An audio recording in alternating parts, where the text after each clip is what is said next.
الله الرحمن الرحيم وبه نستعين وهو خير المعين وصلى الله على سيدنا محمد وآله الطاهرين. ماہ مبارک رمضان کی مناسبت سے قرآن کریم کا تفسیری موضوع تفسیر موضوعی کے تحت ہمارا عنوان چل رہا تھا ابلیس اور شیاطین قرآن کریم و روایات اہل بیت علیہم السلام کی نگاہ میں. آپ کی خدمت میں ایک حدیث پیش کی جا رہی تھی. سورہ حجر کی آیات کو ہم نے پہلے مطالعہ کیا. آج ہم دیگر آیات کی طرف جائیں گے. البتہ یہ جو سورہ حجر کی آیات کے ضمن میں ابلیس کا تعارف پیش کیا جا رہا تھا، اس میں ایک حدیث کے اوپر ہمارا کل اختتام ہوا تھا کہ جس میں ابلیس کے اولاد میں سے ایک کا مکالمہ نبی صلی اللہ علیہ وآلہ وسلم کے ساتھ ہماری کتب بصائر الدراجات اور دیگر کتب میں درج ہے. یہ جو ہمارے پاس روایت ہے بصائر الدراجات کی، بحار الانوار اور دیگر کتب میں بھی وارد ہوئی ہے.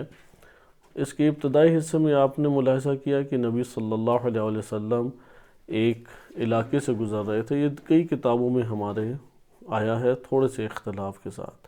ممکن ہے کہ سب کا مصدر جو ہے وہ بصائر الدراجات ہی ہو کہ حضرت صلی اللہ علیہ وآلہ وسلم ایک پہاڑی علاقے تہامہ سے گزر رہے تھے. وہاں پہ ایک طولانی شخص کو دیکھا، کیونکہ اس واقعے کو بہتر طور پہ کتاب الخرائج میں ذکر کیا گیا ہے، اور کتاب الخرائج میں تھوڑی سی اس کی تفصیل ہے کہ جس میں اس کے قد کاٹ کا بھی تذکرہ ہے. تو میں آپ کی خدمت میں کوشش کرتا ہوں کہ اگر ہم ادھر سے پڑھ سکیں تو خوب، وَإِلَّا اس بصائر الدراجات سے ہی اس کو انشاءاللہ اختتام پذیر کرتے ہیں. بہرحال حضرت صلی اللہ علیہ وآلہ وسلم ایک پہاڑی سلسلے سے گزر رہے تھے. وہاں پہ انہوں نے ملاحظہ کیا کہ ایک موجود ہے شخص جو عصا کے اوپر، جو نیزہ کی نوک ہوتی ہے اسے زمین پہ گاڑ کے عصا کے ساتھ ایک ٹیک لگائے کھڑا ہے. اور اس کے بعض دیگر احادیث میں وارد ہوا ہے کہ یہ ایک درخت، جس طرح کھجور کا لمبا سا درخت ہوتا ہے اس طرح سے ایک لمبا سا درخت ٹائپ انسان نظر آیا. یعنی لمبا تھا، کافی لمبا سا تھا. تو یہی حدیث چونکہ میں نے عرض کیا کہ معنی کے اعتبار سے تکراراً مختلف صورتوں میں آئی ہے. مختصر بھی آئی ہے، طولانی بھی آئی ہے. بصائر الدراجات میں ہی تکرار ہے اور سند بھی اس کی ذکر ہے. یعنی اگر ہم اس کو مقایسہ کریں تو کہہ سکتے ہیں کہ سنداً یہ ہمارے پاس معتبر بن جاتی ہے. حضرت صلی اللہ علیہ وسلم نے ان تمام احادیث کو اگر ہم سمیٹیں تو کہہ سکتے ہیں کہ وہاں پہ ان کا آنا جانا تھا. تو ایک جنی لغت میں گفتگو کی یا وہاں پہ یہ گفتگو سنی. اس سے اس کا نام پوچھا تو اس نے کہا کہ میں حام بن ہیم بن لاقیس سلیم بن ابلیس ہوں. یعنی ابلیس کے 2 پشتوں کے بعد ہی یہ تھا شخص. حضرت صلی اللہ علیہ وسلم نے پوچھا کہ اتنی طویل تمہاری عمر ہے؟ تو اس نے کہا کہ ہاں میری بہت طویل عمر ہے. اور پھر بتایا کہ کنتو ایام قتل قابیل قابیل نے جب حابیل کو اخاہ جو اس کا بھائی ہے اسے قتل کیا تو تب میں وہاں پہ تھا. غلامن، لیکن بچہ تھا تب میں. اعلی الاقام کہتے ہیں ایک بلند جگہ کو، ٹیلا ٹائپ ہے یا ایک بہت بڑی چٹان ٹائپ ہے، میں اس کے اوپر کھڑا تھا. وَأَنْحَى عَنِ الْاعْتِصَامِ، اور دین الہی کو تھامنے سے روکا کرتا تھا. وَآمُرُ بِفَسَادِ الطَّعَامِ، اور لوگوں کو لڑائی جھگڑے یا کھانے کے فساد کے اوپر ابھارتا تھا. یعنی فساد کر کے، فاسد کر کے کھاؤ، یعنی مثلا حرام کھاؤ. پھر نبی صلی اللہ علیہ وسلم نے فرمایا کہ کس قدر لا عمر اللہ، یعنی اللہ کی قسم کھائی اور کہا کہ الشیخ المتوسم، جو بڑھاپے میں اپنے آپ کو زینت کرتا ہے، والشاب المؤمل، اور جو امیدیں باندھے ہوئے جوان ہے. یعنی عرض کیا کہ تمہارا شکار وہی افراد ہوں گے کہ جو بڑھاپے میں بھی اپنے آپ کو شہوات سے نہیں روک پاتے اور جوانی میں لمبی لمبی امیدیں باندھ لیتے ہیں، یہ ہو جائے گا، فلاں ہو جائے گا، اس طرح سے۔ تو اس نے کہا کہ حضرت صلی اللہ علیہ وسلم سے کہ آپ جو ہے یہ ترک کریں بات چیت کو، یعنی میرے اوپر لعنت ملامت کو ترک کریں، ابھی میں آپ کے پاس تائب ہو کے آیا ہوں۔ فقد جئتک تائبا، میں توبہ کر کے آپ کے پاس آیا ہوں، وانی اعوذ باللہ ان اکون من الجاہلین، کہ میں پناہ اللہ کی مانگتا ہوں کہ میں جاہلین میں سے ہوں۔ وَلَقَدْ كُنْتُ مَعَ ابراہیم، اس نے اب اپنا انبیاء علیہ السلام کے ساتھ بیان کیا واقعہ کہ میں ابراہیم علیہ السلام کے ساتھ تھا، وَلَمْ أَزَلْ مَعَهُ، اور تب تک ابراہیم علیہ السلام کے ساتھ رہا، حَتَّى أُلْقِيَ فِي النَّارِ، یہاں تک کہ انہیں دوزخ میں اوندے منہ آگ میں، فی النار یعنی القیہ فی النار، کہ انہیں آگ میں اوندے منہ یا منہ کے بل گرانے کی کوشش کی گئی یا ڈالا گیا۔ القیہ ڈالنے کو کہتے ہیں، القیہ فی النار یعنی آگ میں جب حتیٰ کہ انہیں ڈالا گیا۔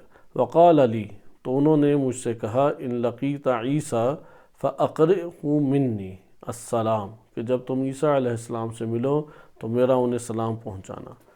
وَلَقَدْ كُنْتُ مَعَ عیسیٰ، اس نے کہا کہ میں عیسیٰ علیہ السلام کے ساتھ تھا۔ وقال علی ان لقیت محمدا صلی اللہ علیہ وآلہ وعلی جمیع انبیائہ ورسولہ، جب تم ان سے ملاقات کرو تو وقال علی کہ اگر تم نے ان سے ملاقات کی، فَأَقْرِئْهُ مِنِّي السلام، تو میرا سلام انہیں پہنچانا۔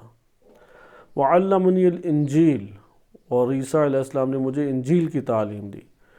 رسول اللہ صلی اللہ علیہ وسلم نے فرمایا، وَعَلَى عیسیٰ السلام، اور جناب عیسیٰ علیہ السلام کے اوپر بھی سلام ہو، مَا دَامَتِ الدُّنْيَا وَعَلَيْكَ يَا حَامَ، کہ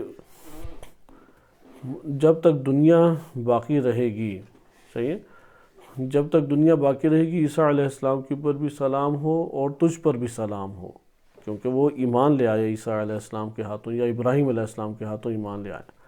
کہا کہ یا حامہ بما ادیت الامانہ ہاتی حاجتک، کہ تم نے چونکہ امانت کو ادا کیا ہے، اپنی حاجت و ضرورت بتاؤ، کیا چاہتے ہو؟ تو اس نے کہا علمنی من القرآن، قرآن سے کچھ مجھے سکھائیں۔ تو پھر امام علی علیہ السلام کو انہوں نے حکم دیا کہ انہیں تعلیم دیں۔ تو نبی اکرم صلی اللہ علیہ وسلم سے پوچھا، من ھذا الذی امرتنی ان اتعلم منہ، یہ آپ نے کس کی طرف مجھے بھیجا ہے کہ جس سے میں کس کو حکم دیا کہ وہ مجھے قرآن کی تعلیم دے اور میں اس سے تعلیم لوں؟ حضرت صلی اللہ علیہ وسلم نے فرمایا کہ اے حامہ، یا حامہ، من کان وصی آدم، آدم کے وصی کون تھے؟ کہا شیث۔ پھر کہا کہ نوح کے وصی کون تھے؟ کہا سام۔ پھر کہا کہ فمن وجدتم وصی ہود، ہود کے وصی کو تم لوگوں نے پایا تو وہ کون تھے؟ کہا کہ وہ یاسر بن ہود۔ کہا کہ عیسیٰ علیہ السلام کے وصی، کہا شمعون بن حمون الصفا ابن عم مریم۔ پھر کہا کہ رسول اللہ صلی اللہ علیہ وسلم نے اس سے کہا یا حام وَلِمَا كَانُوا هَؤُلَاءِ أَوْصِيَاءَ الْأَنْبِيَاءِ، یہ انبیاء کے اوصیاء کیسے بنے؟ کیوں اللہ نے انہیں اوصیاء بنایا؟ کہا کہ یا رسول اللہ، یہ دنیا میں سب سے زیادہ زاہد تھے اور آخرت کی طرف سب سے زیادہ راغب تھے۔ دنیا میں سب سے زیادہ زاہد اور آخرت میں سب سے زیادہ راغب تھے۔ نبی صلی اللہ علیہ وسلم نے فرمایا کہ فمن وجدتم وصی محمد صلی اللہ علیہ وآلہ، کہ تم لوگوں کے نظر میں کون ہیں محمد صلی اللہ علیہ وسلم کے وصی؟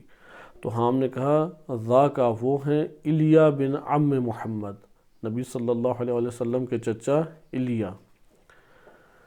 تو حضرت صلی اللہ علیہ وسلم نے فرمایا فَهُوَ عَلِيٌّ وَهُوَ وَصِيٌّ، وہ علی ہیں اور میرے وصی ہیں، اور وہ میری امت میں دنیا میں سب سے زیادہ زاہد اور آخرت کی طرف سب سے زیادہ راغب ہیں۔ تو ہم آگے بڑھا اور اس نے امیر المومنین علیہ السلام کو سلام کیا اور امام علی علیہ السلام سے چند صورتوں کی تعلیم حاصل کی، اور پھر کہا کہ یا علی اخبرنی بہذه الصور اصلی بہا، مجھے ان صورتوں کی تعلیم دیں تاکہ میں نماز میں انہیں پڑھا کروں۔ تو امام علی علیہ السلام نے پھر تعلیم دی اور فرمایا یا حام قلیل القرآن کثیر، کم قرآن بھی کیا ہے؟ کثیر ہے۔ فسلمہا علی رسول اللہ صلی اللہ علیہ وسلم کو پھر سلام کیا اور وہاں سے چلا گیا، اور پھر دوبارہ ملاقات نبی اکرم صلی اللہ علیہ وسلم کی رحلت تک اس نے نہیں کی۔ لیکن جب یہ جنگ صفین کا موقع تھا تو اس وقت یوم الحریر میں، وہ جو لیلۃ الحریر ہے، اس دن آیا امام علی علیہ السلام کی اس جنگ میں اور کہا کہ یا وصی محمد، اے محمد صلی اللہ علیہ وسلم کے وصی، ہم نے انبیاء کی کتب میں یہ پڑھا ہے کہ نبی اکرم صلی اللہ علیہ وسلم کے جو وصی ہوگا وہ اصلع کہتے ہیں گنجے کو، یعنی چند سر کے اوپر بالوں کا کم ہونا یا نہ ہونا، تو کہا وہ خیر الناس ہوگا، تو آپ اپنے سر کو ہٹائیں تاکہ میں دیکھوں۔ انہوں نے اپنے سر سے جب ہٹایا تو یعنی امام علی علیہ السلام نے سر کو آشکار کیا اپنے سر مبارک، تو اس نے فوراً یہ گواہی دی کہ انا واللہ ذاک یا حام۔ امام علی علیہ السلام نے یہ کہہ کے فرمایا کہ میں ہی وہ وصی ہوں، قسم بخدا اے حام۔ اصلع و انزع امام علی علیہ السلام کی صفات وارد ہوئی ہیں، اصلع ہے، انزع ہے، بطین ہے۔ بعض روایات کے مطابق بطین علم کی علامت ہے اور انزع یا اصلع ایک ہی معنی ہے، اور اس سے مراد یہ ہے کہ قباحتوں اور تمام کے تمام گناہوں سے پاک ہے۔ وَإِلَّا امام علی علیہ السلام اس طرح سے گنجے نہیں تھے کہ سر پہ بال نہ ہوں، اس طرح سے نہیں تھا۔ بہرحال یہ آپ نے ایک روایت پڑھی، اور اس روایت کے ذریعے سے ہمارا تعارف کی حد تک سلسلہ ختم ہوا کہ ابلیس کا نام عزازیل عبرانی زبان میں ہے، عربی میں حارث ہے، ابو مرہ اس کی کنیت وارد ہوئی ہے۔ پھر ایک روایت ہم نے تحفۃ الاخوان تفسیر البرہان فی تفسیر القرآن سے پڑھی، اور اس کے مطابق لہبا سے اس کی شادی ہوئی ابلیس کی، پھر اس سے اولاد ہوئی اور کثیر اولاد ہوئی، اور قبائل جن سے اس کا تعلق تھا، اور اس کی جو اولاد ہے یا جو شیاطین ابلیس اور اس کے لشکر ہیں وہ مختلف شکلوں میں آتے ہیں، کہ کبھی جانوروں کی شکلوں میں ہوتے ہیں، وحشیوں کی شکلوں میں ہوتے ہیں، چھوٹے چھوٹے کیڑے مکوڑوں کی شکلوں میں آئیں گے، اور اسی طریقے سے ان لوگوں کے رہائش کی جگہ کا بتایا کہ گندگی کی جگہ ان کی رہائش کی جگہ ہے، کوڑا کرکٹ کی جگہ، جہاں وحشی درندے ہوتے ہیں، جہاں بھیڑ بکریاں بندھی ہوئی ہوتی ہیں اور باڑے کا وہ جو گند ہوتا ہے، یہاں پہ یہ شیاطین یا ابالسہ جو ہیں وہ موجود ہوتے ہیں۔ اس تعارف کے بعد آپ نے یہ دیکھا کہ اس کی نسل سے ایک فرد وہ اسلام بھی لے کے آیا، اور امام علی علیہ السلام سے اس نے قرآن کی تعلیم بھی حاصل کی۔ اب ہم ابلیس اور اس کے لشکروں کی طرف آتے ہیں۔ ابلیس اور اس کے لشکروں کا دوسرا نام قرآن کریم نے شیطان یا شیاطین سے تعبیر کیا ہے۔ ہم ابھی ابلیس کے عنوان سے قرآنی آیات ملاحظہ کریں گے اور پھر کلمہ شیطان کی طرف منتقل ہوں گے۔ قرآن کریم نے جیسے عرض کیا کہ تقریباً 11 جگہوں پہ ذکر کیا ہے ابلیس کا۔ ایک تو ہم سورہ حجر میں پڑھ چکے کہ 2 موارد میں اس کا نام آیا۔ اسی طرح سورہ بقرہ میں آیت نمبر 34 میں عرض ہے، کیونکہ آیت نمبر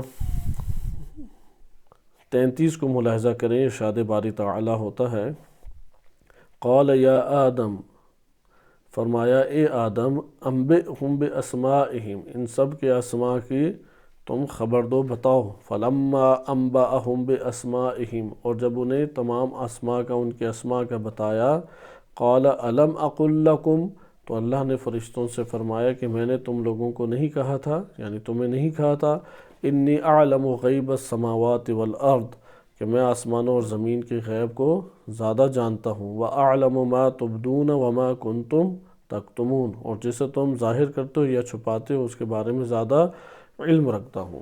اس سے اب اگلی آیت دیکھیں، وَإِذْ قُلْنَا لِلْمَلَائِكَةِ، وہ وقت یاد کریں کہ جب ہم نے ملائکہ کو کہا اسجدوا لآدم، آدم کو سجدہ کرو، فسجدوا الا ابلیس، سب نے سجدہ کیا سوائے ابلیس کے، ابا واستکبر، اس نے انکار کیا اور تکبر کیا۔ یہ تکبر کیا ہے؟ یہ تکبر اس کا ابا بھی تکبر ہے، اور آدم علیہ السلام کو اپنے سے حقیر جاننا، قیاس کرنا، یہ بھی تکبر ہے۔ وَكَانَ مِنَ الْكَافِرِينَ، اور وہ کافرین میں سے تھا۔ وَقُلْنَا يَا آدَمُ، اسکن انت و زوجک الجنہ، ہم نے پھر آدم سے کہا کہ تم اور تمہاری زوجہ وہ کہاں ساکن ہو جائے؟ جنت میں ساکن ہو جائے۔ ادھر آپ دیکھیں کہ یہ جب جھگڑا وجود میں آیا تو اس جھگڑے کے ساتھ ہی جناب حوا کا اب تذکرہ شروع ہو گیا، یعنی انسان کا کرۂ ارض کے اوپر اترنے سے پہلے آدم علیہ السلام کا جو جھگڑا تھا ابلیس کے ساتھ، وہ اپنے پورے کے پورے کنبے کے ہمراہ تھا، اور یہ اس بات کی علامت ہے کہ اجتماعی طور پہ ایک اختلاف کیا جائے یا دشمنی کی جائے ابلیس کے ساتھ اجتماعی پہلو سے۔ لہٰذا ان آیات کو آپ کامل سنیں، پھر آگے آیات کی طرف منتقل ہوتے ہیں۔ آدم علیہ السلام کو اللہ نے کہا کہ تم اور تمہاری زوجہ جنت میں ساکن ہو جائیں، وَكُلَا مِنْهَا رَغَدًا حَيْثُ شِئْتُمَا، جتنا کھانا چاہتے ہو تم وہاں سے کھاؤ، وَلَا تَقْرَبَا هَٰذِهِ الشَّجَرَةَ، اس درخت کے پاس نہیں تم دونوں نے آنا، فَتَكُونَ مِنَ الظَّالِمِينَ، وَإِلَّا تم لوگ ظالمین میں سے ہو جاؤ گے۔ یہ ظلم ایک دوسرے کو مارنے والا نہیں ہے، یہ ظالمین میں سے ہونے کے اطاعت الہی کو انجام نہ دینا۔ فَأَزَلَّهُمَا الشَّيْطَانُ عَنْهَا، شیطان نے ان کو پھسلا دیا، ازلہ یعنی پھسلا دینا۔ ادھر دیکھیں ابلیس سے کلمہ کیا آ گیا؟ شیطان۔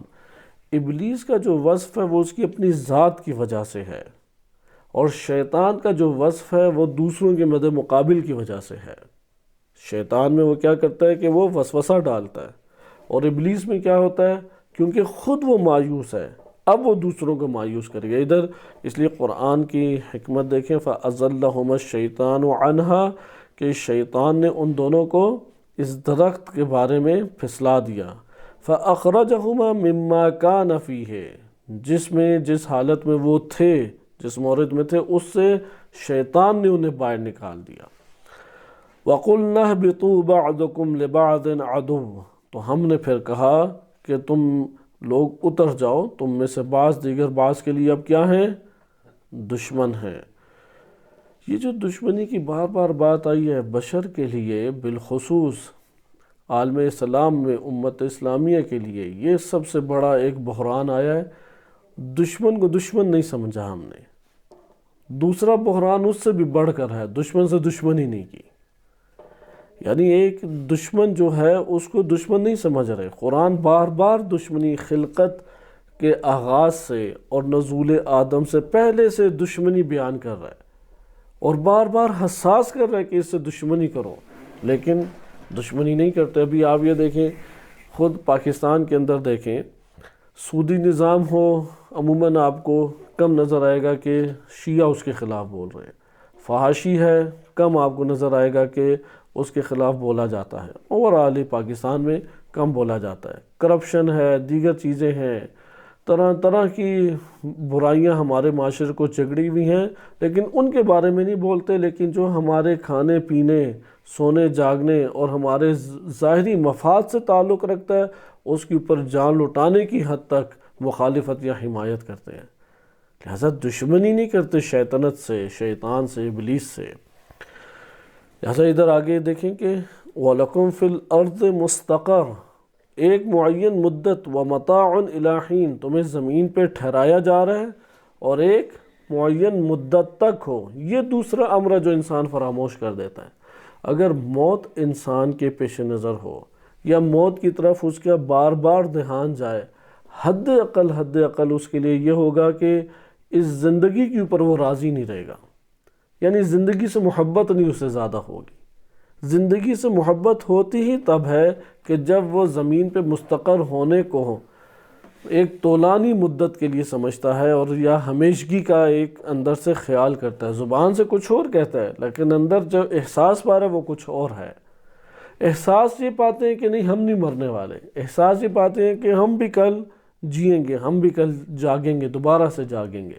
یہ احساس کی زبان ہے ہمارے اندر، وجدانی طور پہ ہم یہ کیفیت اختیار کی ہوئی ہے، جبکہ یہ کاذب ہے۔ اس لیے تو دوسرا پیغام کیا، وَمَتَاعٌ إِلَىٰ حِينٍ۔ اگر اس فلسفے کو سمجھ لیں، بہت سارے شکوے دور ہو جاتے ہیں، بہت سارے۔ مثلا جب متاع إِلَىٰ حِينٍ ایک مدت تک ہے، تو پھر جانا ہے یا نہیں اس دنیا سے؟ جانے کی کیفیت کون سی بہترین ہے؟ کیسے ہم اس دنیا سے جائیں؟ بس پڑے پڑے اچانک ہی گر جائیں، کوئی حق کے راہ میں لڑتے ہوئے مارے جائیں، باطل سے ٹکراتے ہوئے مارے جائیں، یا اس مبارزے کی حالت میں کئی صورتیں بنتی ہیں جانے کی۔ لہٰذا یہ دوسرا امر ہے جو آیات میں مد نظر رکھیں۔ ایک دشمنی ہے، یہ بات بار بار دشمنی کی تو آتی رہے گی، یہاں تک کہ انشاءاللہ یہ ہم تہ دل سے سمجھ جائیں کہ یہ دشمن ہے، چاہے نیکی کا حکم کیوں نہ دے تب بھی دشمن ہے۔ نیکی کا حکم دے تو وہ نیکی کا حکم بھی نہ مانے، صحیح؟ نیکی کا حکم بھی اگر ابلیس دے اور شیاطین دیں وہ نیکی نہیں ہے۔ لہذا دوسری چیز ہے کہ اس سے دشمنی کریں، اس کی مخالفت کر کے، اس کی مخالفت کریں گے تو دشمنی ہوگی۔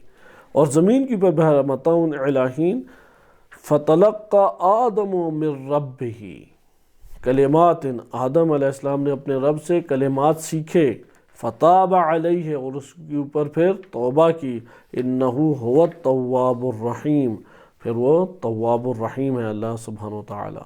قلنا اہبطوا منہا جمیعا، تم سب کے سب زمین پر اتر جاؤ۔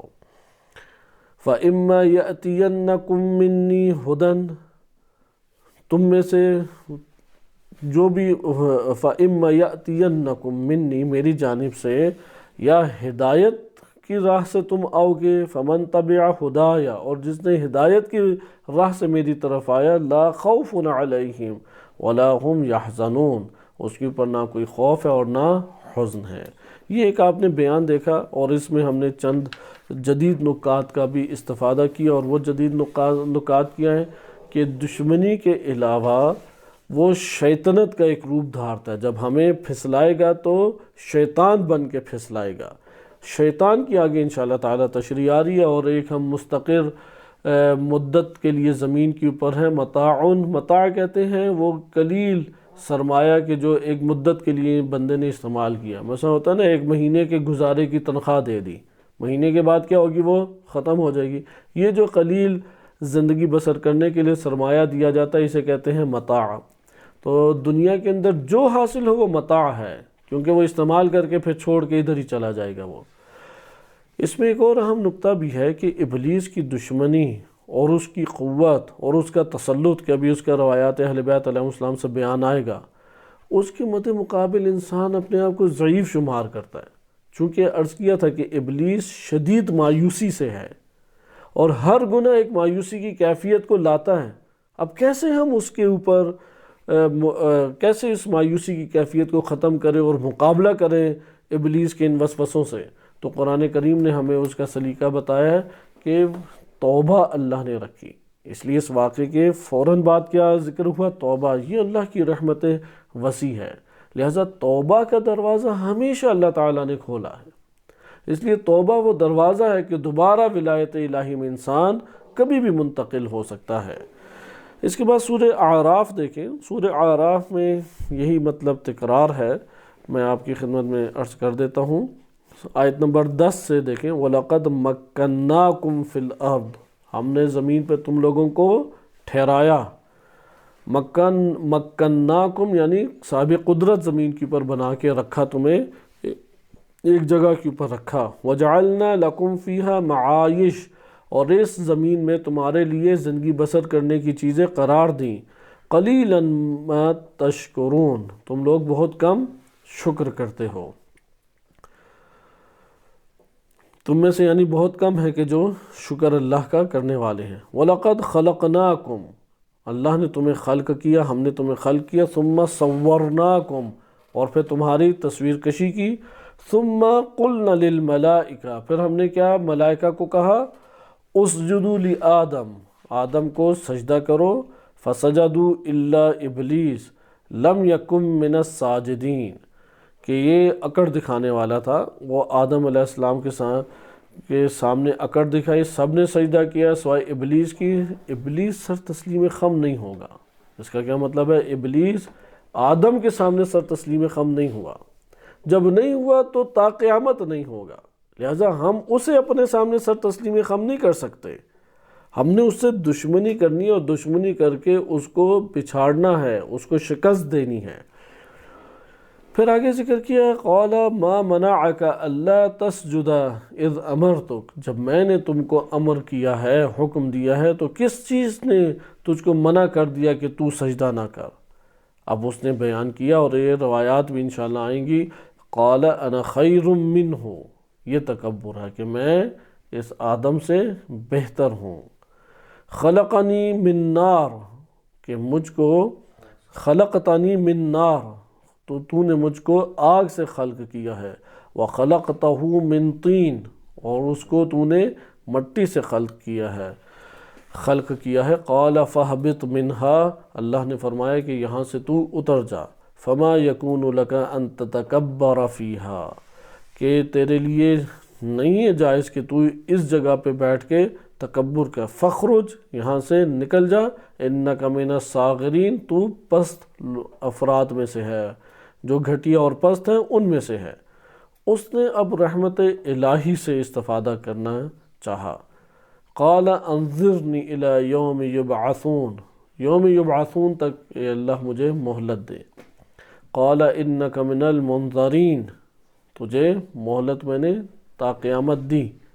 قال فبما اغویتنی لاقعدن لهم صراطک المستقیم، کہ جس طرح سے تو نے مجھ کو اغوا کیا ہے، اللہ سبحانہ وتعالیٰ کی طرف نسبت ابلیس نے کیا دی؟ اغوا کی نسبت دی۔ جس طرح سے تو نے مجھ کو اغوا کیا ہے، لَأَقْعُدَنَّ لَهُمْ، میں ان لوگوں کے لیے بیٹھوں گا، صراطک المستقیم، تیرے صراط مستقیم کے اوپر بیٹھوں گا۔ ثُمَّ لَآتِيَنَّهُمْ مِنْ بَيْنِ يَدَيْهِمْ وَمِنْ خَلْفِهِمْ وَعَنْ أَيْمَانِهِمْ وَعَنْ شَمَائِلِهِمْ، یہ دیکھیں کیسا خطرناک دشمن ہے کہ اس نے قسم یعنی پرزور طریقے سے اور شدت کے ساتھ یہ بات کی کہ میں ان لوگوں کے سامنے سے بھی حملہ کروں گا اور ان کے پیچھے سے بھی، عقب سے بھی حملہ کروں گا، ان کے دائیں طرف سے بھی حملہ کروں گا اور بائیں طرف سے بھی حملہ کروں گا۔ وَلَا تَجِدُ أَكْثَرَهُمْ شَاكِرِينَ، یہ اللہ تو ان میں سے اکثر کو شاکر نہیں پائے گا۔ قال، اللہ نے فرمایا، اخرج منہا مذعوما مدحورا، ذلیل اور پست ہو کے یہاں سے تو دفع ہو جا، نکل جا، لمن تبعک منہم، کہ جو بھی ان میں سے تیری اتباع کرے گا تیرے پیچھے چلے گا، کیونکہ اتباع تسلیم خم ہونے کو ہے، جو تیری ولایت اور خلافت کے سامنے جھک جائے گا، اتباع کرے گا، لَأَمْلَأَنَّ جَهَنَّمَ مِنْكُمْ أَجْمَعِينَ، تو تم لوگوں سے، تم سے میں یہ جہنم کو پر کروں گا۔ وَيَا آدَمُ اسکن انت وزوجک الجنہ، اے آدم تم اور تمہاری زوجہ جنت میں ساکن ہو جائیں، فَكُلَا مِنْ حَيْثُ شِئْتُمَا، اور جو اس سے تم لوگوں نے کھانا ہے کھاؤ، وَلَا تَقْرَبَا هَذِهِ الشَّجَرَةَ، اس درخت کے قریب تم دونوں نہ جانا، فَتَكُونَا مِنَ الظَّالِمِينَ، تو ظالمین میں سے ورنہ ہو جاؤ گے۔ فَوَسْوَسَ لَهُمَا الشَّيْطَانُ، ادھر بھی آپ نے دیکھا کلمہ شیطان آیا کہ شیطان نے وسوسہ، یہ اس کا طریقہ واردات ہے، اس کا طریقہ واردات ہے ہی کیا؟ وسوسہ، یعنی انسان کے اندر یا بنی آدم کے اندر ایسا سسٹم لگا ہوا ہے کہ وہ اس نے سگنل پھینکنے اور انہوں نے اس سسٹم نے کیچ کرنا ہے۔ اب وہ مسلسل سگنل پھینک رہا ہے، اسے سگنل پھینکنے کے لیے اس کے پاس بڑے ذرائع ہیں، وہ انس بھی ہیں، جن بھی ہیں، خود نفس انسانی بھی ہیں۔ کبھی وہ سگنل پھینک رہا ہوتا نفس انسانی کے ذریعے سے، کبھی جنوں کے ذریعے، کبھی انسانوں کے ذریعے، انسان آس پاس کے انسان، دوست احباب ہیں، ہمسائے ہیں، والدین ہیں، بہن بھائی ہیں، انہی میں سے کوئی نہ کوئی ایک بن جاتا ہے۔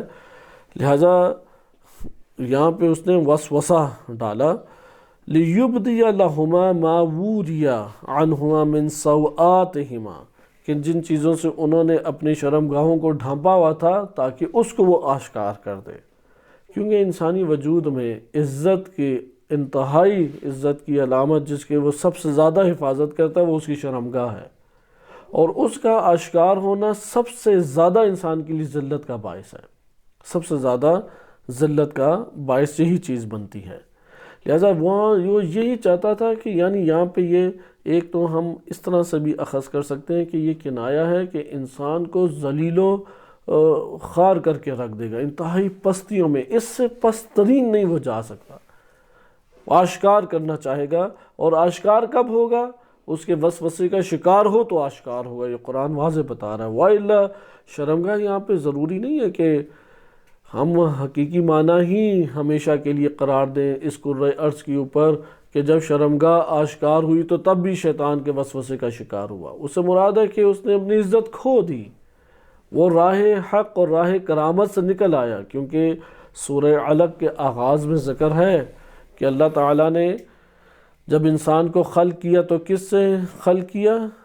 خلق من علق، خلق الانسان من علق، انسان کو اللہ نے خلق کیا ہے علق سے، علقہ سے، خلق من علق یعنی علقہ کہتے ہیں چبائے ہوئے گوشت، یعنی نطفہ خون کا لوتھ تھوڑا وہ ایک چبایا ہوا گوشت بن جاتا ہے، جیسے نوالے کو نکالے اس طرح کی شکل ہوتی ہے، یعنی وہ دیکھی نہیں جا سکتی کسی سے، اتنی بدنما شکل ہے اور نجس ہوتی ہے، وہ ناپاک ایک چیز ہے۔ یہ سب سے پسترین مقام ہے۔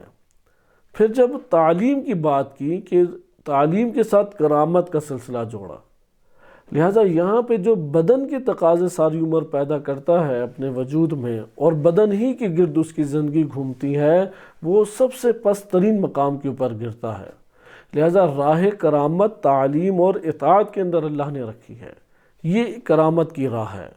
بے شک ممکن ہے کہ اس کرامت کی راہ میں چلتے ہوئے کوئی ایسے موارد پیش آئیں کہ انسان کے وجود پہ لباس نہ رہے، ایسا ہو سکتا ہے، حد الامکان حد عقل جب انسان کو غسل دیا جاتا ہے مرنے کے بعد تب تو انسان کا بدن آشکار ہوتا ہے۔ لہٰذا یہاں پہ فقط یہ مراد نہیں ہے کہ وسوسے کی صورت میں شرمگاہ آیا ہو جائے، یعنی وہ ذلیل و خوار ہو کے رہ جائے گا، راہ کرامت راہ عزت چھوڑ دے گا۔ یہ عزت تھی آدم کو کہ سب نے سجد الملائکہ کلہم اجمعون، سب نے سجدہ کیا، یہ راہ کرامت و راہ عزت ہے۔ لہٰذا یہ راہ کرامت اور راہ عزت سے انسان کب ہٹ جائے گا؟ اسی وقت ہٹے گا کہ جب اتباع کرے گا شیطان کی، اس کے وسوسے کا شکار ہوگا۔ پھر آگے قرآن دیکھیں، ذکر کرتا ہے وَقَالَ مَا نَهَاكُمَا رَبُّكُمَا عَنْ هَٰذِهِ الشَّجَرَةِ إِلَّا أَن تَكُونَا مَلَكَيْنِ أَوْ تَكُونَ مِنَ الْخَالِدِينَ، تم دونوں کے رب نے فقط اس لیے اس درخت سے تم لوگوں کو منع کیا ہے، وہ وسوسہ کیا ہے؟ تاکہ تم دونوں فرشتے بن جاؤ یا ہمیشہ اس دنیا میں رہو۔ اللہ تعالیٰ نہیں چاہتا کہ تم دونوں فرشتے بن جاؤ اور ہمیشہ اسے دار خلد قرار دے دو، جنت میں خالد نہ رہو، ہمیشہ ادھر نہ رہو۔ یہ وسوسہ ڈالا، یعنی کیا مطلب؟ یہاں پہ لالچ گویا کے دیا، ہرس کی طرف ابھارا کہ ہمیشگی یہاں پہ تم اختیار کرو۔ وسوسہ جب آتا ہے وہ انہی چیزوں سے آتا ہے، یعنی اس واقعے میں اصول کفریات بھی ذکر ہیں اور اصول ایمان بھی ذکر ہیں۔ اصل میں یہی واقعہ جو آدم علیہ السلام کا ہے، یہ انسان کے لیے وہ کلیات ذکر کر دیتا ہے کہ جس کے اوپر توجہ کرنا ضروری ہے۔ وَقَاسَمَاهُمَا، پھر ان دونوں کے سامنے قسم کھائی۔ اگر قسم نہ کھاتا وہ یقین نہ کرتے، کیونکہ پہلی قسم تھی، جھوٹی قسم کھائی۔ انی لکما لمن الناصحین، کہ میں تمہیں نصیحت کرنے والا ہوں، تمہارا بھلائی چاہتا ہوں۔ فَدَلَّاهُمَا بِغُرُورٍ، اور ان کو پھر دھوکے میں مبتلا کر دیا۔ فَلَمَّا ذَاقَ الشَّجَرَةَ، اور جیسے ہی درخت کا ذائقہ چکھا، بدت لہما سوآتہما، تو ان کی شرمگاہ آشکار ہوگی دونوں کی۔ وَطَفِقَا يَقْصِفَانِ عَلَيْهِمَا مِنْ وَرَقِ الْجَنَّةِ، جنت کے جو پتے ہیں ان سے انہوں نے ڈھانپنے کے لیے بھاگ دوڑ شروع کر دی اور اپنے آپ کو ڈھانپنا شروع کر دیا۔ وَنَادَاهُمَا رَبُّهُمَا، ان دونوں کے رب نے پھر ان دونوں کو پکارا، أَلَمْ أَنْهَاكُمَا عَنْ تِلْكُمَا الشَّجَرَةِ، کیا تم دونوں کو اس درخت سے منع نہیں کیا تھا، نہیں کی تھی؟ وَأَقُلْ لَكُمَا، اور تم دونوں کو میں نے نہیں کہا تھا، إِنَّ الشَّيْطَانَ لَكُمْ عَدُوٌّ مُّبِينٌ، عدو مبین ہے، کھلا دشمن ہے تمہارا۔ اس نصیحت کے اوپر جب نہیں توجہ گئی تو پھر اس نے دھوکہ دے دیا۔ دھوکہ کیسے دیا؟ آدم علیہ السلام کے پاس کیا وہ کوئی فاسق بن کے آیا؟ یہ نقطہ بہت اہم ہے۔ انسان سمجھتا ہے کہ شیطان ہوتا ہی وہ ہے کہ جو فسق و فجور کی راہ سے ہمیشہ آتا ہے، یا ناصح بن کے آیا، نصیحت کرنے والا بن کے آیا، قسم اٹھانے والا آیا۔ ان سے زیادہ اپنے آپ کو عالم فاضل دکھانے والا آیا. تبھی تو اس نے کہا کہ تم دونوں ملک چاہتے ہیں فرشتے بن جاؤ یا ادھر ہمیشہ کے لیے رہو. یہی قرآن بیان کر رہا ہے کہ تم لوگوں کے پاس جب وہ آئے گا تاکہ تمہیں ذلت اور خواری کی راہ میں ڈال دے، عزت اور کرامت کی راہ سے تمہیں چھٹکارا دلا دے، اور عزت اور راہ سے یعنی گمراہ کر دے اس راہ سے، تو وہ ناصح بن کے آئے گا، نصیحت کرنے والے کی شکل میں آئے گا. وہ قسمیں تمہارے سامنے اٹھائے گا، تمہارے سامنے وہ راہ حق کے اوپر اپنے آپ کو گامزن دکھائے گا. لہٰذا شیطان سے دشمنی کرو، دشمنی. اگر دشمنی نہیں کرو گے تو اس کا شکار ہو جاؤ گے. پھر انہوں نے یہ کہا قالا ربنا ظلمنا انفسنا وان لم تغفر لنا وترحمنا لنکونن من الخاسرین، کہ ہم نے اپنے نفوس پہ ظلم کیا. وہ ظلم کیا ہے؟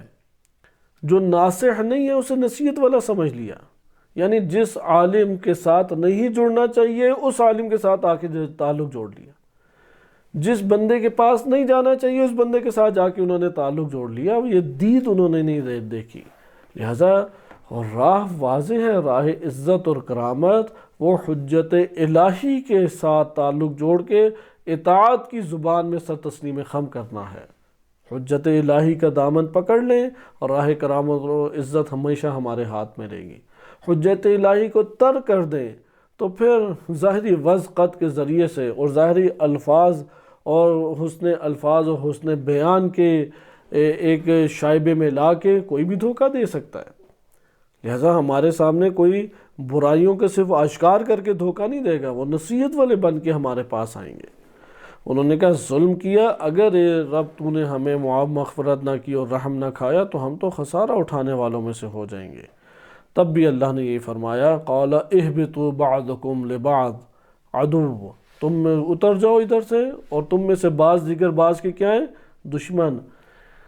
دشمنی پہلے ہے یا دوستی پہلے ہے؟ کیا ترتیب سمجھ آ رہی ہے ہمیں ادھر؟ دشمنی پہلے اللہ تعالیٰ نے رکھی ہے یا دوستی پہلے اللہ نے رکھی ہے؟ کیا چیز آپ بار بار سن رہے ہیں؟ دشمنی کو پہلے ایجاد کریں، دشمن کو دشمنی کی نگاہ سے دیکھیں، کیونکہ دشمنی کریں گے تو ٹکراؤ ہوتا ہے، دشمنی کریں گے تو خطرہ لاحق ہوتا ہے. دشمنی نہیں کریں گے تو کرۂ ارض کے اوپر بس موت ہی ہے کہ جو آ کے خطرے میں مبتلا کرے گی. دشمنی کو پہلے ایجاد کریں. دشمنی ایجاد کریں گے تو یہاں سے پتہ لگے گا راہ حق کے اوپر ہے یا نہیں. جو دشمنی نہیں ایجاد کرتا وہ راہ حق کے اوپر نہیں آ سکے گا. قرآن کہہ رہے ہیں ہم نے اتارا اسی لیے بعض سے دشمن ہو جائیں. بعض کے دشمن ہوں گے، ہمارے ہی ارد گرد آپس میں ایک دوسرے کے دشمن ہوں گے. وَلَكُمْ فِي الْأَرْضِ مُسْتَقَرٌ، زمین میں ٹھہرو، وَمَتَاعٌ إِلَىٰ حِينٍ، اور ایک مدت کے لیے متاع تمہیں دی ہے کہ یہ آل اولاد، بیوی بچے، مال، صحت، سب چیزیں تمہیں دی ہیں ایک معین مدت کے لیے. قَالَ فِيهَا تَحْيَوْنَ وَفِيهَا تَمُوتُونَ وَمِنْهَا تُخْرَجُونَ، اور اسی زمین میں تمہیں زندہ کیا گیا، تم لوگ زندہ ہو اور اسی میں مرو گے اور اسی سے تمہیں اٹھایا جائے گا، نکالا جائے گا. پھر آگے قرآن کریم نے یا بنی آدم کہہ کے تذکرہ کیا ہے، اور اس بات کا تذکرہ کیا یا بنی آدم لا یفتننکم الشیطان، اے اولاد آدم، اے فرزند آدم، شیطان تم لوگوں کو اس فتنے میں مبتلا نہ کر دے کما اخرج ابویکم من الجنہ، جیسے جنت سے تمہارے والدین کو باہر نکال دیا. ینزع عنہما لباسہما، ان دونوں کا لباس چھین لیا اس نے. لیریہما سوآتہما، تاکہ وہ آشکار کر دے ان دونوں کی شرمگاہ کو. انہ یراکم ہوا وقبیلہ من حیث لا ترونہم، یہ شیطان بھی اور اس کا قبیلہ بھی، شیطان بھی اور اس کا قبیلہ بھی تم لوگوں کو دیکھتا ہے، اس طرح سے دیکھتا ہے کہ تم لوگ بھی دیکھتے ہو یا نہیں.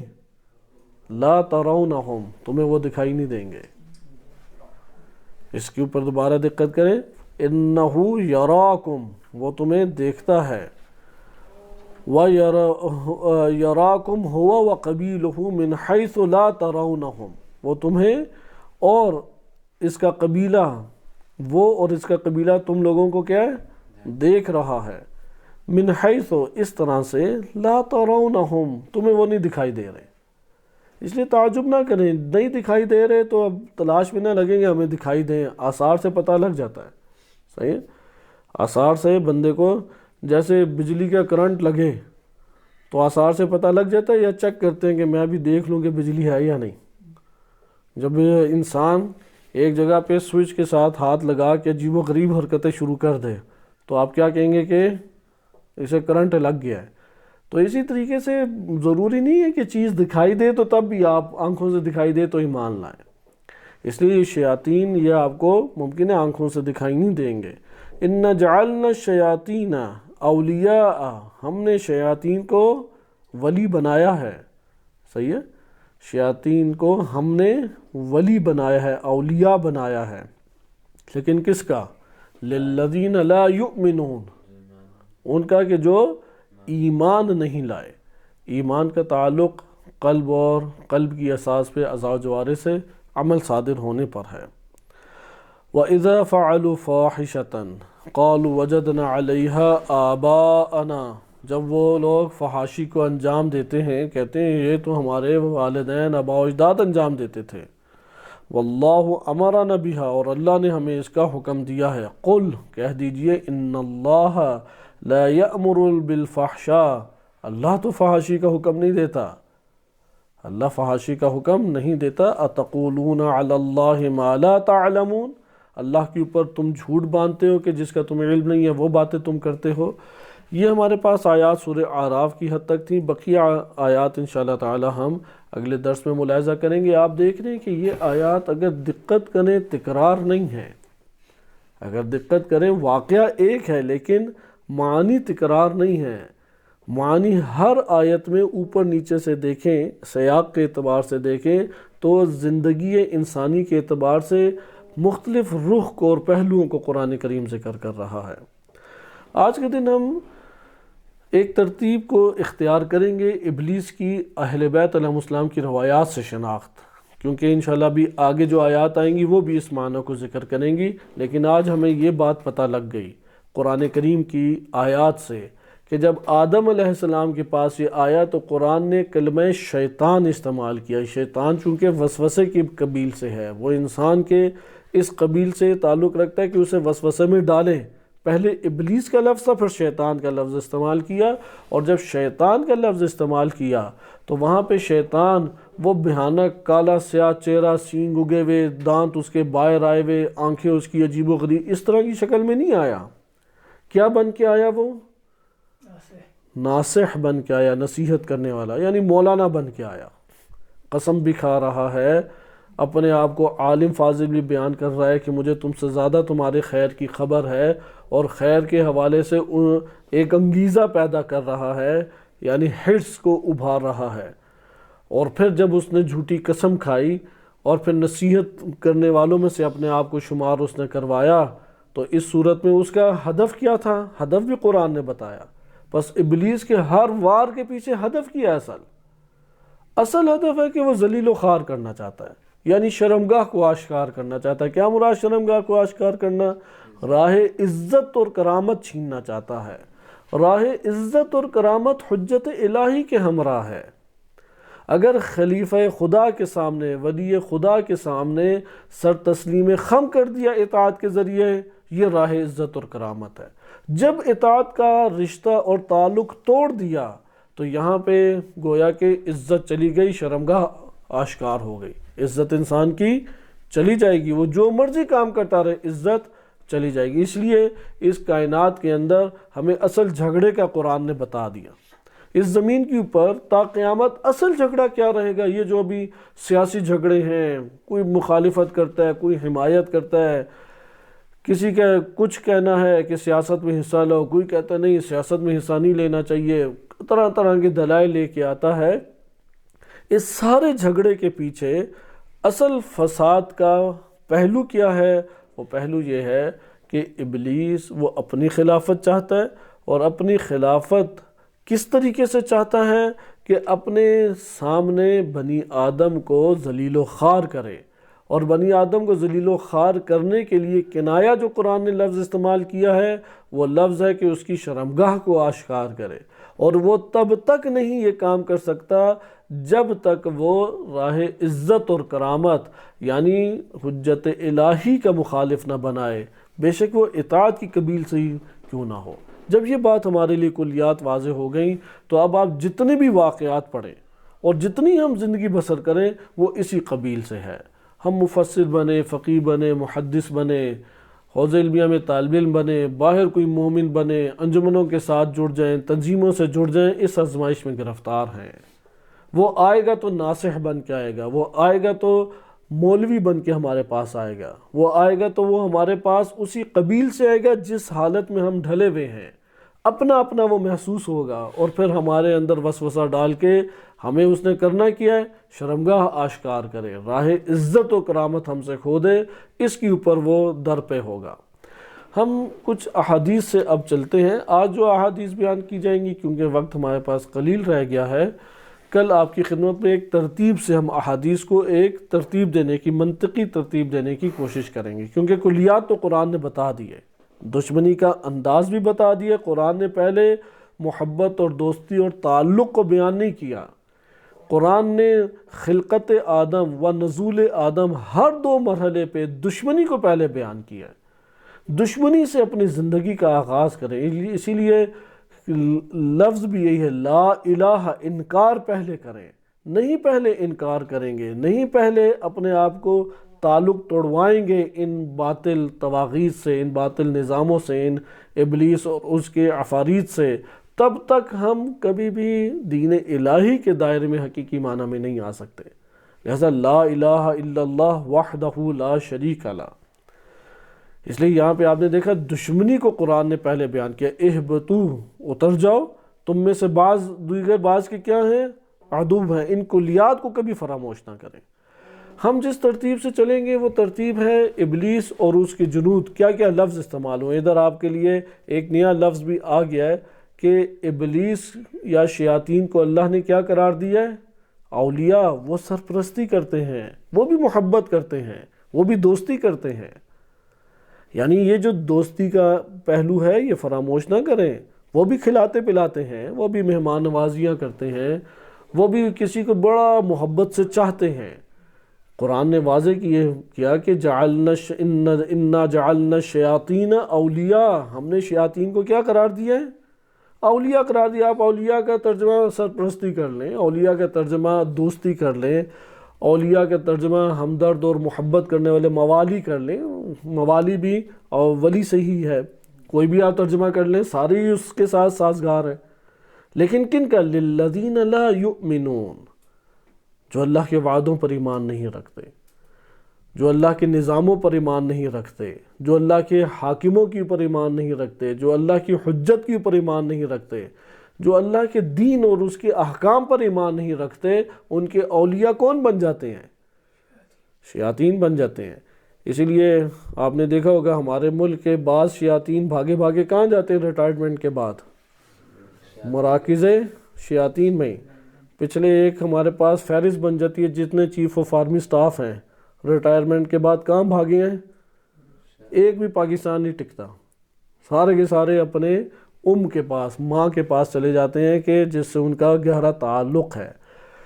لہذا ایک روایت آج بیان کر کے اس کو ختم کرتے ہیں، جس سے ہمارے پاس یہ بات آتی ہے کہ خداوند متعال نے اس زمین کو میدان مبارزہ قرار دیا ہے، میدان آرام اور سکون نہیں۔ جو اپنے آپ کو میدان مبارزہ و میدان جنگ میں نہیں پاتا اور دشمن کے خطر کا احساس نہیں کرتا، پھر یا تو یہ اولیاء میں سے ہیں انہی شیاطین کے، یعنی دوستیاں بڑی پکی ہیں ان کی، یا غافل انسان ہے اور غافل اغوا ہو جاتا ہے، غافل اغوا ہے کوئی اور، یعنی پکے شیاطین کی ولایت میں ہے۔ اگر احساس خطر، دوبارہ یہ تکرار میں عرض کر دوں، اگر احساس خطر نہیں ہے، کیونکہ یہی تو آدم علیہ السلام کے واقعے میں تکرار قرآن نے کی، احساس خطر نہیں کیا آدم علیہ السلام نے۔ قرآن نے کیا کیا، الم اقل لکم، تمہیں نہیں کہا تھا میں نے کہ یہ عدو مبین ہے تمہارا، احساس خطر نہیں کیا تم نے۔ جو خطرے کا احساس اپنی زندگی میں نہیں کرتا اغوا ہو جائے گا، شکار ہو جائے گا۔ اب وہ توبہ کر کے واپس آ گیا، یہ خوش قسمتی ہے، توبہ کا دروازہ کھلا ہے، لیکن اغوا ہوگا وہ۔ اور اگر تب بھی نہیں احساس خطر کرتا پھر تو لے گیا وہ تو اولیاء اس نے بنا لیا۔ لفظ ولی، لفظ اولیاء استعمال قرآن نے کیا ہے، یہی کلمہ روایات میں استعمال ہے۔ ان کلمات کو بھی پکڑتے جائیں جو ہمیں آیات اور روایات دے رہی ہیں۔ تو بقیہ ایک ترتیب انشاءاللہ بنائیں گے آپ کے سامنے۔ اسی سے ایک واقعہ ذکر میں تیزی سے کر دیتا ہوں۔ الکافی میں یہ واقعہ جلد نمبر 8 میں ہے اور صفحہ نمبر ہمارے پاس 384 ہے۔ حدیث العابد، بڑا خوبصورت، روضۃ الکافی کی یہ حدیث ہے، حدیث العابد۔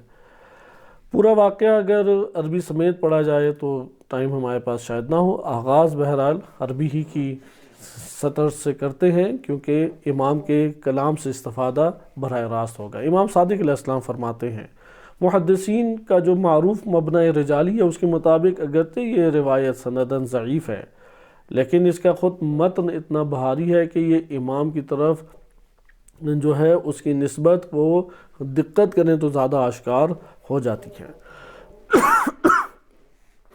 اس روایت میں چونکہ روایت میں جو مسئلہ ہے وہ بھی ہے ارسال اور محمد بن سنان کا، لیکن یہ روایت کلینی نے ذکر کی اور دیگر کتب میں بھی آئی ہے ہماری، ایسا نہیں، قدیمی دیگر کتب میں بھی، البتہ مختصر واقعے کے ساتھ آئی ہے۔ ادھر طولانی ہے واقعہ دلچسپ ہے، واقعے کو آپ دیکھیں۔ امام صادق علیہ السلام الکافی کی اس روایت میں بیان فرماتے ہیں، کان عابد فی بنی اسرائیل، بنی اسرائیل میں ایک عابد تھا۔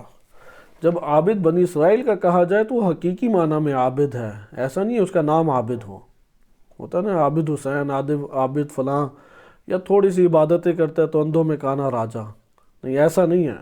اس نے واقعاً اس کے اگر 24 گھنٹوں میں بغیر مبالغے کے کوئی 21-22 گھنٹے تو عبادت کرتا ہے، وہ عبادت کی حالت میں ہی رہنے والا، یعنی وضو کی حالت میں ہے، نمازیں پڑھ رہا ہے، روزے کی حالت میں ہے، تلاوتیں کر رہا ہے، اللہ سے مناجات کر رہا ہے، بس اسی کیفیت میں ہر ٹائم۔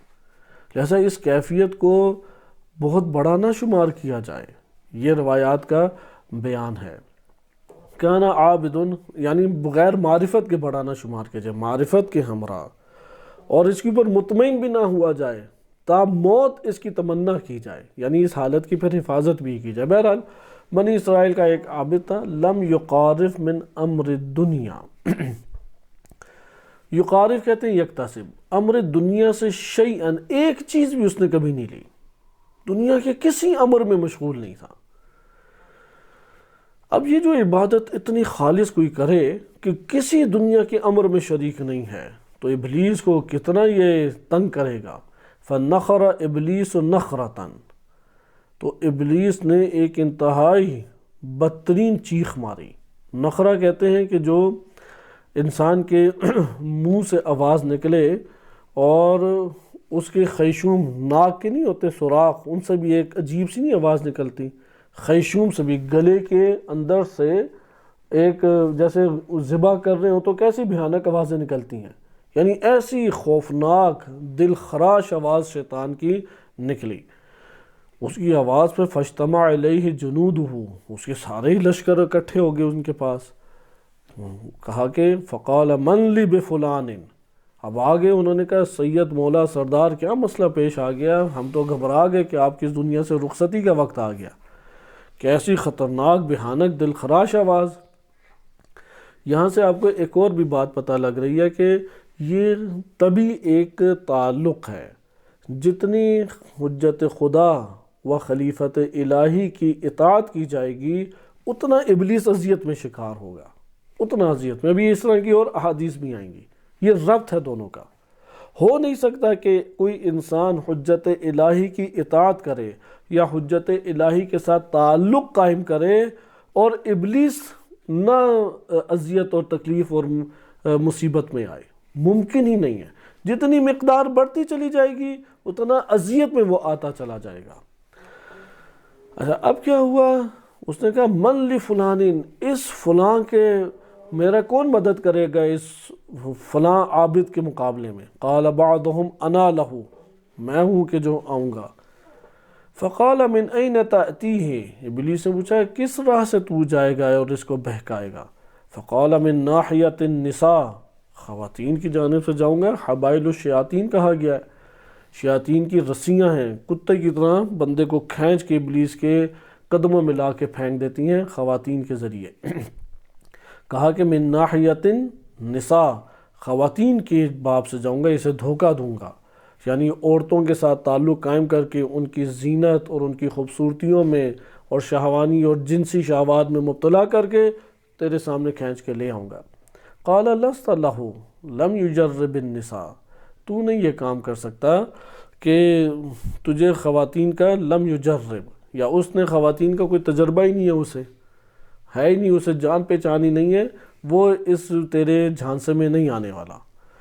فقال لہ آخر، دوسرا کھڑا ہوا، اس نے کہا فانا لہ، میں اس عابد کو پکڑ کے ابھی لاتا ہوں۔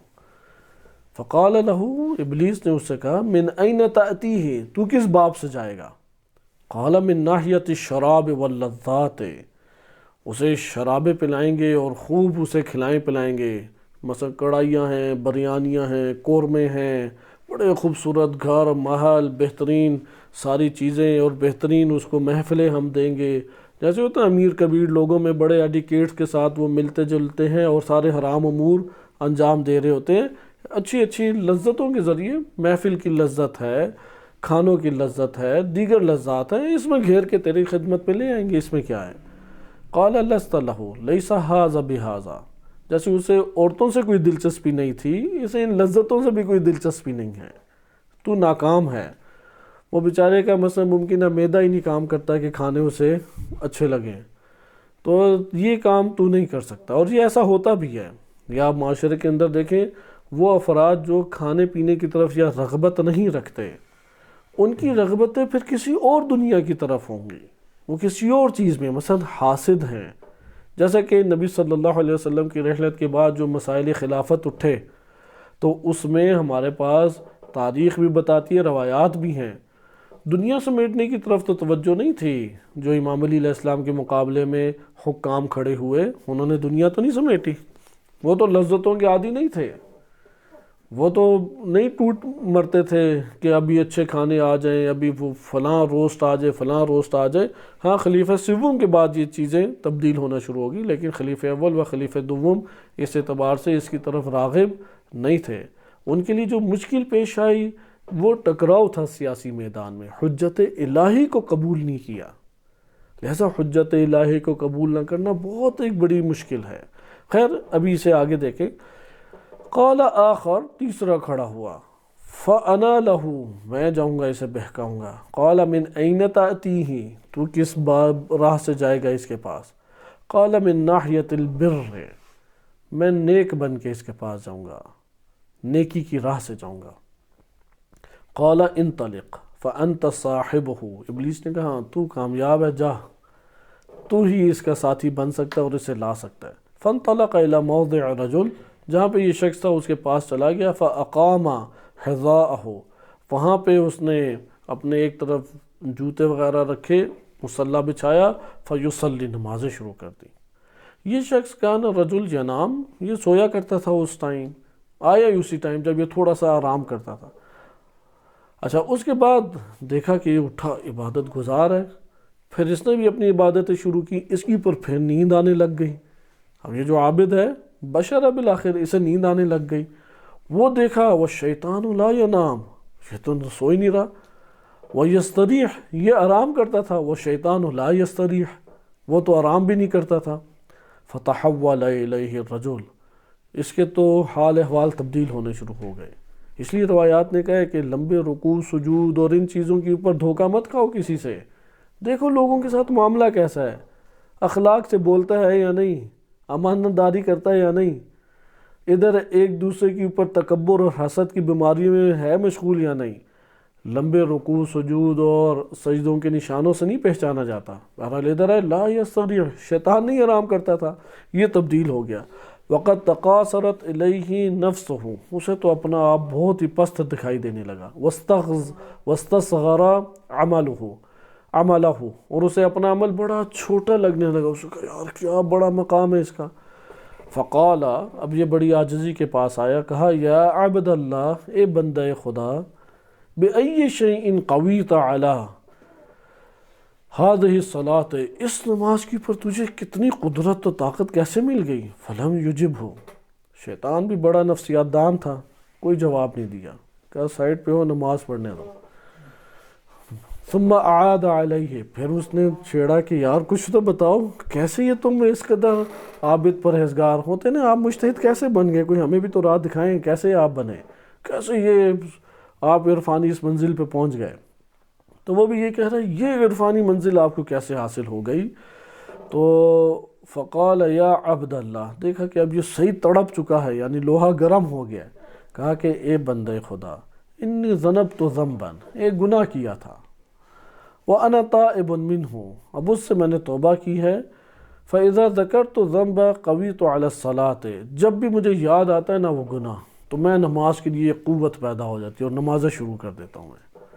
قال اخبرنی بذنبک، اپنے اس گناہ کے بارے میں مجھے بھی تو بتاؤ، حتی اعملہ واتوب، میں بھی عمل کروں اور توبہ کر لوں۔ فاذا فعلته قویت علی الصلاۃ، اور میں توبہ کر لوں گا تو تیری طرح میں بھی نمازیں پڑھوں گا، نہ نیند آئے گی نہ آرام آئے کی ضرورت پیش آئے گی۔ قال ادخل المدینہ، جاؤ شہر کے اندر، فصل عن فلانۃ البغیہ، فلاں زانی خاتون کے بارے میں پوچھو، فَأَعْتِهَا دِرْهَمَيْنِ، اس زانی خاتون کو یہ 2 درہم دینا، وَنَلْ مِنْهَا، اور اس سے پھر تم یہ زنا کا عمل انجام دینا، اس منزلت پہ فائز ہو جاؤ گے۔ قَالَ مِنْ أَيْنَ لِي دِرْهَمَيْنِ، یہ درہم میں کہاں سے لے کے آؤں؟ مَا أَدْرِي مَا الدِّرْهَمَيْنِ، مجھے تو پتہ ہی نہیں درہم ہوتے کیا ہیں، کیا بلا ہے یہ، یعنی کرنسی کا بھی نہیں پتہ تھا۔ ایسے مدہوش عابد جو ہے نا، ان کے ساتھ یہی سلوک ہوتا ہے، یہ اس لیے جان پہچان رکھنی چاہیے۔ فَتَنَاوَلَ الشَّيْطَانُ مِن تَحْتِ قَدَمِهِ دِرْهَمَيْنِ، اس نے بھی معجزہ کیا، پاؤں سے نکالے 2 درہم عطا کر دیے کہ یہ لو، یہ خالص درہم۔ فَنَاوَلَهُ إِيَّاهُمَا، اس نے ان دونوں کو پکڑا۔ فَقَامَ فَدَخَلَ الْمَدِينَ بِجَلَابِيبِهِ، اپنے اسی حلیے کے ساتھ وہ کیا ہے مدینہ میں داخل ہو گیا۔ خاص حلیہ ہوا کرتا تھا جو اس دور میں لوگ ہوتے تھے، ایک بڑی قمیض پہنتے تھے اور انہوں نے سر جو ہے وہ ڈھانپا ہوا ہوتا تھا اور ایک مفلر سا لیا ہوتا تھا، صحیح، خاص عابدوں کا سٹائل ہوتا تھا۔ یسأل عن منزل فلانۃ البغیہ، اب ڈھونڈ رہا ہے کہ کہاں ہے وہ زانی کا گھر کہاں ہے۔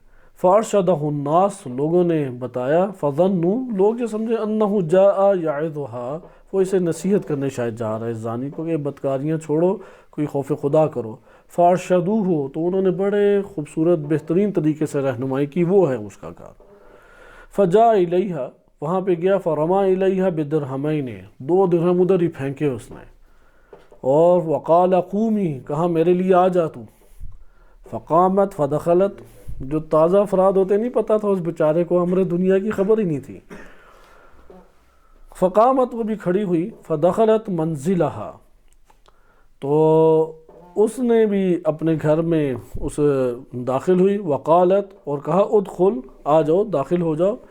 وقالت انک جئتنی فی حیۃ لیس یؤت مثلی فی مثلہا، تو ایسی حالت میں میرے پاس آیا ہے کہ اس حالت میں میرے پاس کوئی بھی آج تک نہیں داخل ہوا، کیونکہ شکل سے انسان پہچانا جاتا ہے۔ فاخبرنی بخبرک، یعنی پتہ لگ گیا تو اس دنیا کا نہیں ہے، اس فیلڈ کا نہیں ہے۔ تو وہ خاتون بھی جو زانیہ تھی وہ بڑی پریشان تھی کہ اسے کیا ہو گیا ہے کہ یہ اس طریقے سے آ گیا اور یہ گناہ کرنا چاہتا ہے، مسئلہ پیچھے کیا ہے؟ تو کہا مجھے مسئلہ بتاؤ، پیچھے ہے کیا مسئلہ؟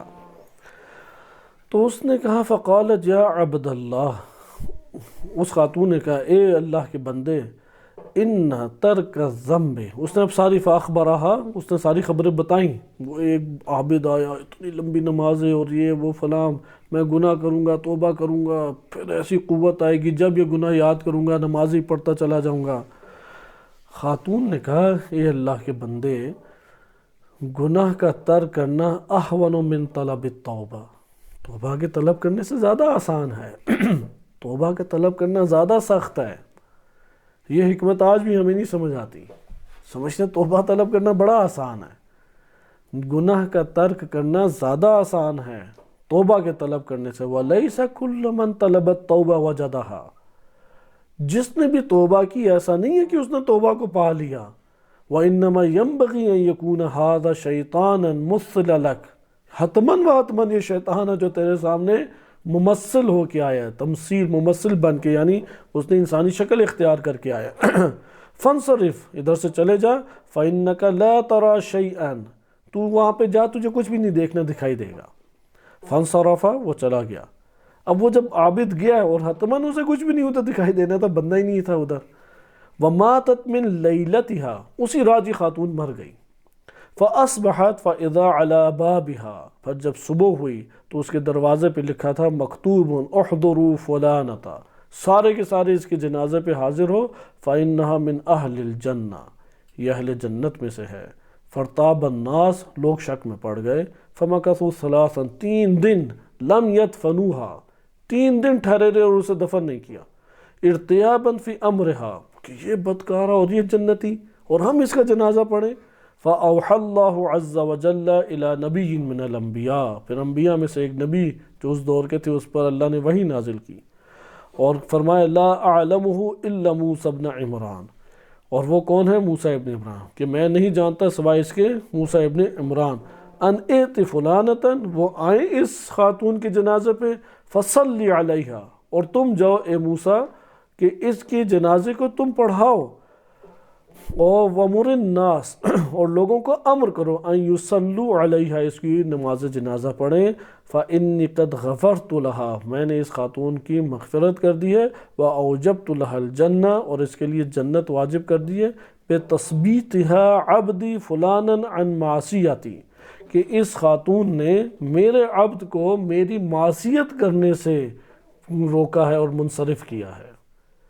اس کی پر اس واقعے کا اختتام ہوتا ہے. اور اس سے آپ یہ جان لیں کہ ہمارا آج کے دور میں ایک فرد کو اللہ کی معصیت سے بچا کے اللہ تعالیٰ کی حجت کی اطاعت کروانا، یہ اس 1000 عبادتوں سے بہتر ہے کہ جو ہمیں ان امور سے کنارہ کش کر کے کوئی معرفت کا بھی سبب نہ بنے اور صرف ایک طولانی رکوع سجود کا فقط باعث بن جائے. لہٰذا زمین پر معصیت الہی کو ختم کیا جائے. اور یہی وہ صفت ہے کہ امام علی علیہ السلام کے اصحاب محمد بن ابی بکر، اسی طرح جناب عمار، اسی طرح سے محمد ابن حنفیہ، 6-7 افراد کا نام لے کے روایت میں وارد ہوا ہے. ان سب کی خصوصیت کیا تھی؟ ان سب کی خصوصیت یہ تھی کہ یہ زمین پہ اللہ کی معصیت اور نافرمانی ہوتے برداشت نہیں کر سکتے تھے. اس لیے حجت الہی کا صحابی یا ان کا محب ہوتا ہی وہ ہے جو گناہ سے نفرت کرے، معصیت کو ختم کرے. اس لیے ہمیں اپنی زندگی سے بھی معصیت کو ختم کرنا چاہیے اور کرۂ ارض سے معصیت کو ختم کرنے کی کوشش کرنی چاہیے. صلی اللہ علیہ سیدنا محمد و آلہ طاہرین.